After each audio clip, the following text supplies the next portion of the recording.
Welcome to Toxic Shifts Podcast, where my goal is to help you tap in and reveal the better self within. So, get settled and welcome to something like group therapy. Good evening, and thank you so much for deciding to drop in and share your energy with me. I'm your host, Tiffany R.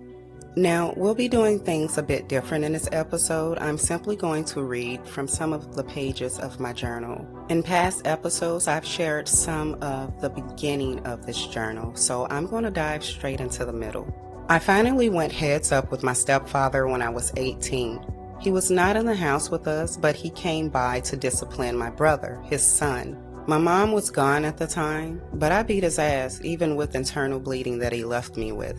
I continued to go through life with men being very aggressive towards me and me allowing it. Once I was out with my girl's father and I went for towels at a hotel, and this little Indian man, he pat me on my ass and my jaw dropped, and I went and I told my ex and he had to handle it for me. But then he scolded me for allowing it to happen. I was about 20 at that time. Looking back, fresh from my mom's and stepfather's care. I was 18 when I finally was able to leave and made sure to work myself to death or to chronic pain before I ever had to go without my own safe space again. I can remember telling my father, who is no longer with us, that my stepfather fucked me at the age of 5. He gave me a pretend anger and then he went back to his game. My dad didn't come around until I was about 14. I have only one other memory before then, and that was me visiting him and sitting on the floor the entire time watching television. I of course went on to date a very controlling, manipulative guy, left him after 5 years, took a break for 4 years, then met my husband. The biggest lesson ever. Journal entry number 2. I've realized after saying my truth out loud that I have learned to downplay my trauma, and at some point I have to accept the fact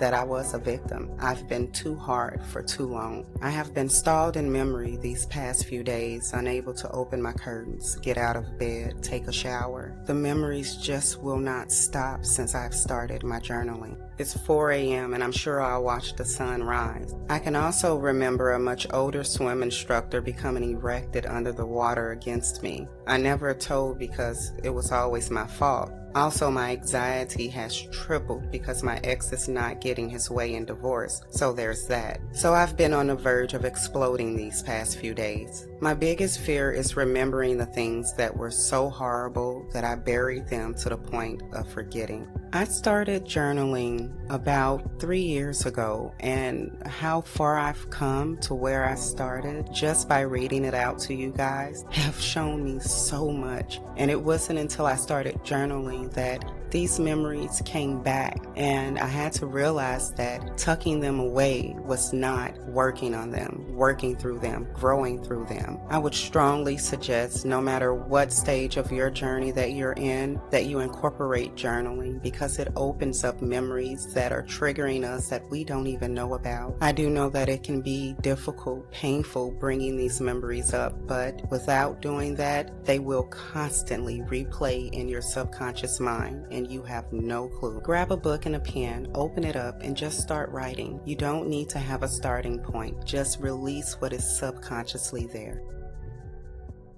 Well, folks, that is all of our time. I am grateful to all that tuned in this evening. I do pray that you were able to find an answer or even a glimmer of hope. Until next time, make it a great day. The choice is literally yours.